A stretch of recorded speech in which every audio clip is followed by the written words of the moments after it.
Hi everybody, Peter here. Welcome back for another video. So if you're a subscriber or a regular viewer of my channel, you'll know I make videos about Thailand. That's what my content's about. Today's going to be a little bit different. I'm not going to be talking about Thailand at all. So what am I going to be talking about? Well, one of the questions that comes up again and again is it difficult to make a YouTube channel? Now you have to remember, guys, that a lot of my viewers, the people who watch my channel, they're not teenagers. They're generally 40 plus, 50, right up to retirement age. So they're not natural born techies, let's put it that way. And they'll come to me and they'll say, we quite like your channel. You know, is it easy to make one? Because I wouldn't mind making one myself. Some of the guys live in Thailand. Other guys are just interested in making their own channels. So what I would say to you, those people who ask that and anybody else who's interested, I'm not going to give you any advice because I'm not really an expert on YouTube. I mean, I've only been going for less than a year. What I'm going to do today, I'm not going to offer you advice. I'm just going to give you my thoughts. That's a better way to put it. If I give you my thoughts on what I think is important about YouTube and what isn't, then you can go away, take that on board, maybe watch one or two other videos and then make up your mind whether a YouTube channel is the right thing to do for you. So in my opinion, my humble opinion, I think anybody could make a YouTube channel. It's not overly difficult. It's not difficult technically. There's a lot of good programs out there to help you. There's a lot of free programs that you can download.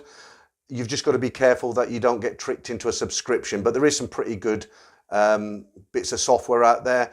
There's a lot of YouTube videos on how to make a YouTube channel. The reason my video today isn't going to be a technical how-to video, as it were, is because there is just so many videos on YouTube. You can type anything you want into YouTube, how to make a thumbnail, and you'll get 20 videos come up. So that's why I don't want to make one of those sort of videos today. I'd rather just give you my thoughts on what I think is important if you're on the fence and you're thinking, shall I, shan't I? As I say, I think anybody could do it. So let's talk about the equipment first. Personally, I don't think the equipment is so important. That might sound a little bit controversial, but basically what I think is important is your content. And I think it's even more important to make sure that that content is consistent. Equipment wise, for me personally, I started with, I'm still using actually a mobile phone. That's all I use. As long as the quality of your videos are good enough that they won't annoy people. And I'll give you an example. I now use this button mic here that you see pinned to my shirt. And the reason I use this, if you go back and look at some of my earlier videos, because I'm speaking into a camera in a room, there was quite an echo. There was an echo and I didn't notice it. And after a while, one of my friends said to me, look, I was watching a lot of your videos over the Sunday. I was off work. I was watching a lot of them, but I suddenly became aware that they were starting to irritate me because there was a echo. So after that, I experimented. I bought one or two microphones, just cheap things from Amazon. You don't have to pay out big bucks. And I got this one, which is pretty good. Cost me about £30. That's about 40 US dollars, 35 US dollars. And so basically I plugged this mic into my mobile phone, and that's how I make my videos. Now, if you look around YouTube, there are a lot of people who it's almost TV production quality. They use such good equipment. I don't use any lighting at the moment. I might do later on, but for now, I feel quite happy with my videos.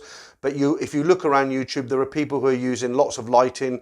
They're using cameras that are comparable to what they use in TV studios. They've actually got mini studios in their homes or offices, some of these people, and the quality is very, very good. But you shouldn't compare those creators. You shouldn't compare the quality of their videos to what you want to do. If you're just a guy who's got an idea for a channel and you think you can do it, just make sure that the quality and the sound is adequate, that people can hear you. The quality is not too bad. If you look at this video, for instance, it's not bad. I wouldn't say it's great. It's not real high definition, but it's good enough. I've never had any complaints about the quality of my videos. So that's the first thing. Consistent, as I said, you want to be consistent. And what I mean by that is you need to, it's very tempting when you start a YouTube channel. I did it myself, but I didn't go overboard. You want to be starting off with 1 to 2 videos a week, in my opinion. So let's just say you do, my day for uploading mainly is normally like a Saturday, and if I feel like it, I'll do another one on a Wednesday. I could do one every day because of this lockdown we're under at the moment. It's tempting, but I don't. And the reason being is because when you turn on notifications for people, so in other words, when you upload a new video, your subscribers will get a notification to say, hey, this guy's channel has just uploaded a new video, and they know if they're subscribed to your channel, they'll want to see that video.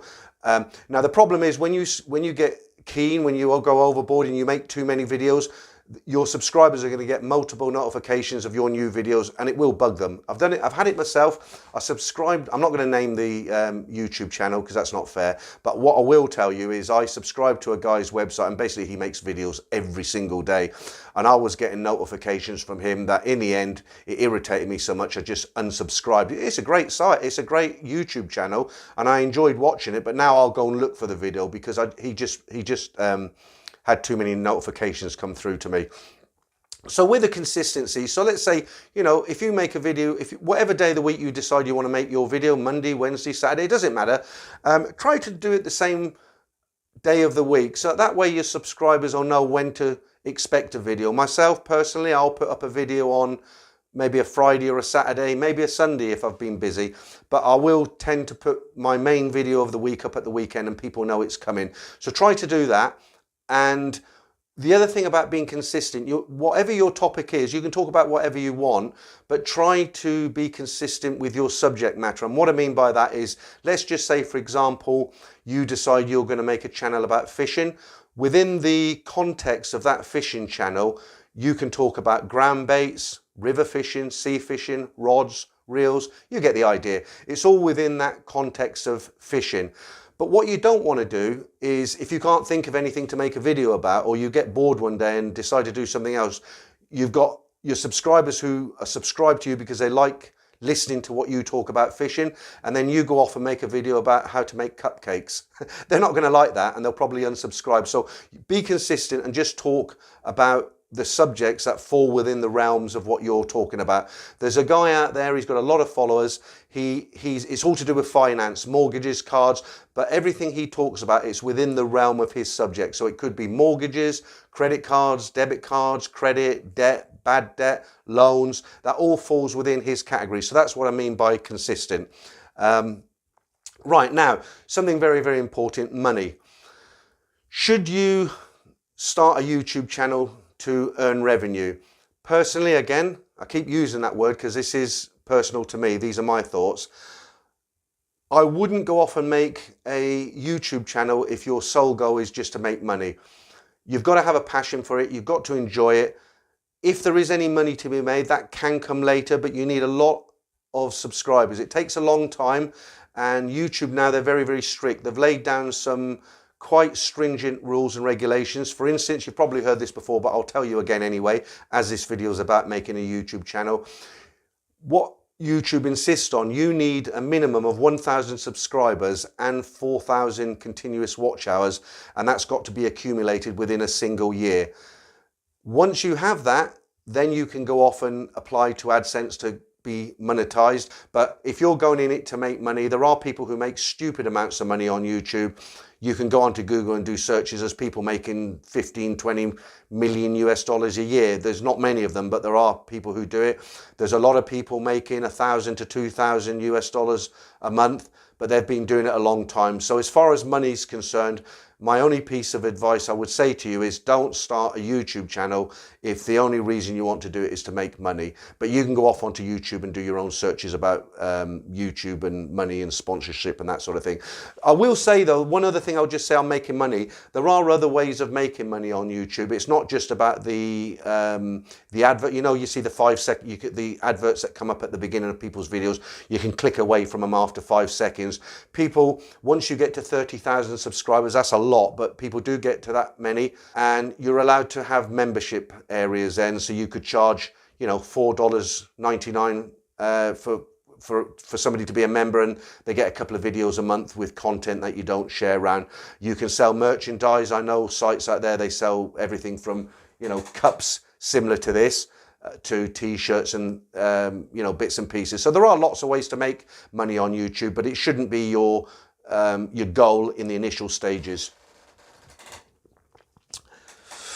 Right, we'll talk a little bit about the software now. So people do ask me what software I use myself to produce videos.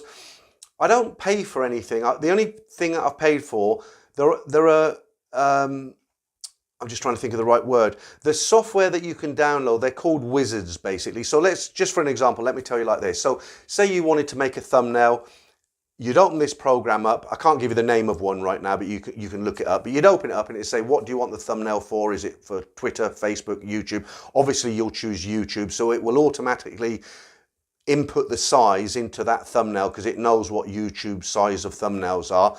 And it will just go through a wizard. So it'll say, upload a video, an image. What sort of font do you want? Want style, color? Type out the text you want to say, and you'll just follow it through as a wizard, and at the end you'll get a very nice looking thumbnail. So people ask me about that. There are lots and lots of programs that do that.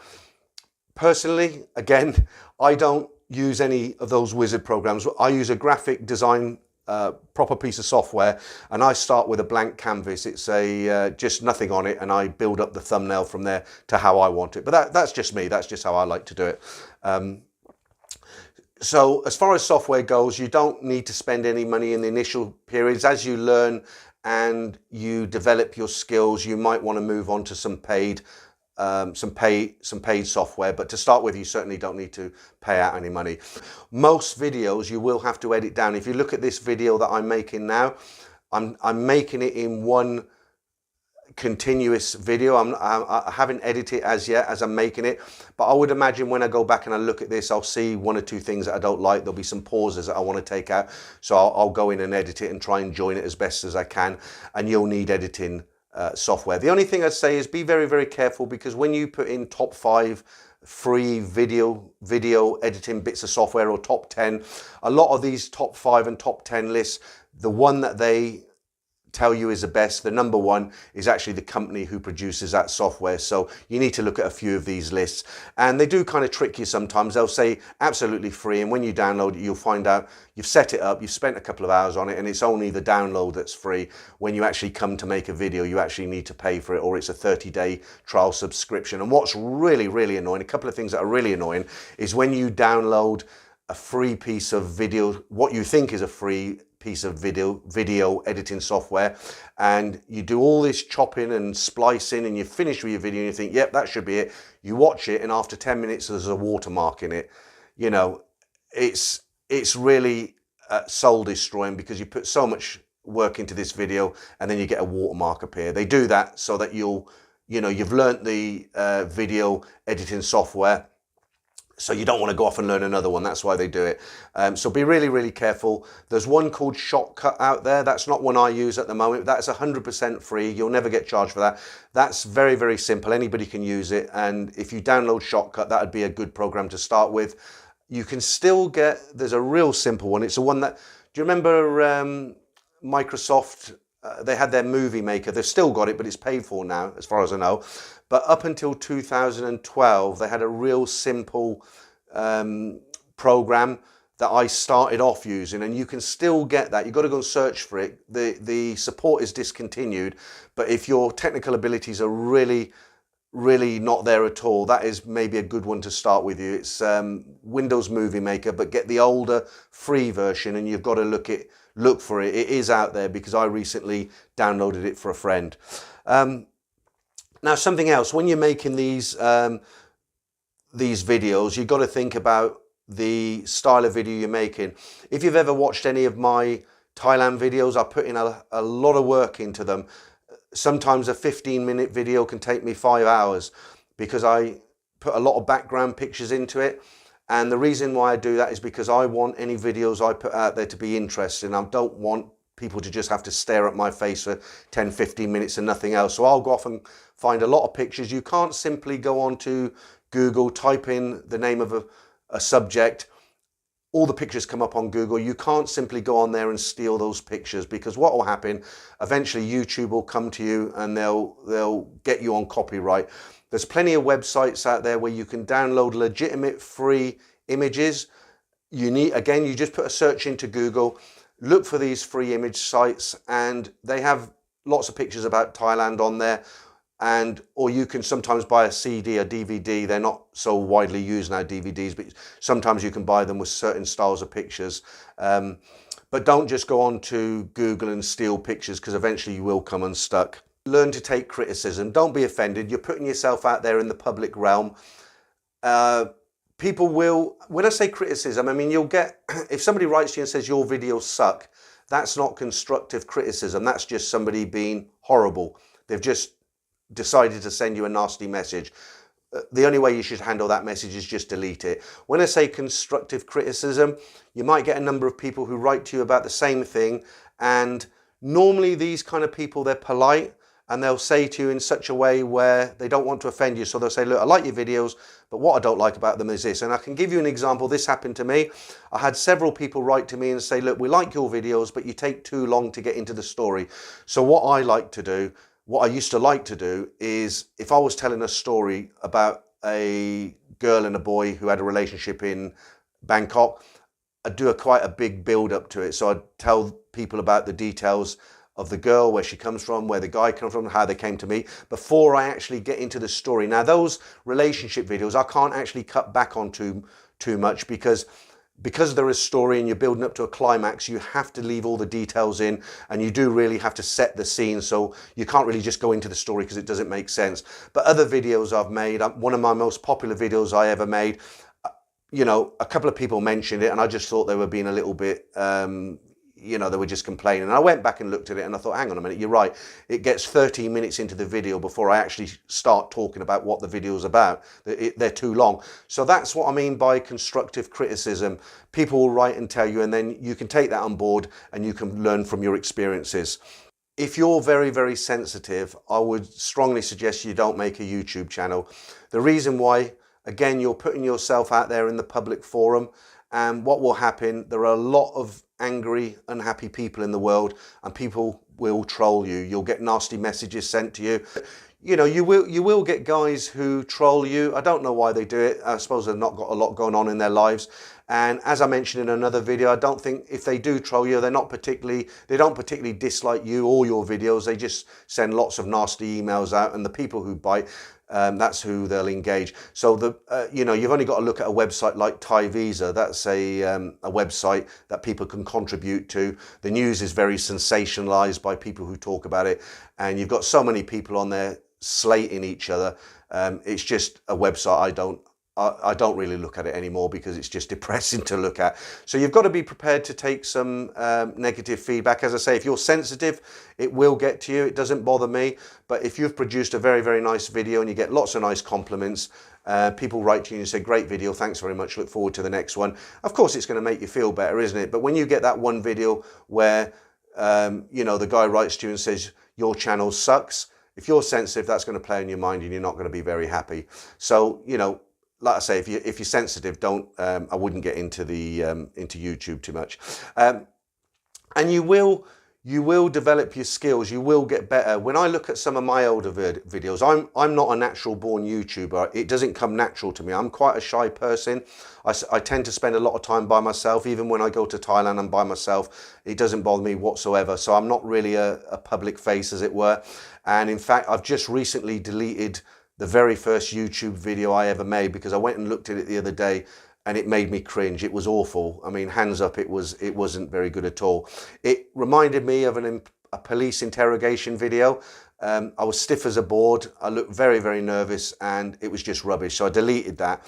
And as you progress through your videos, you'll learn to accept criticism. You'll learn along the way, and your videos will get better. When I look at my early videos, the videos I make today are not the same as the videos I made 6 months ago.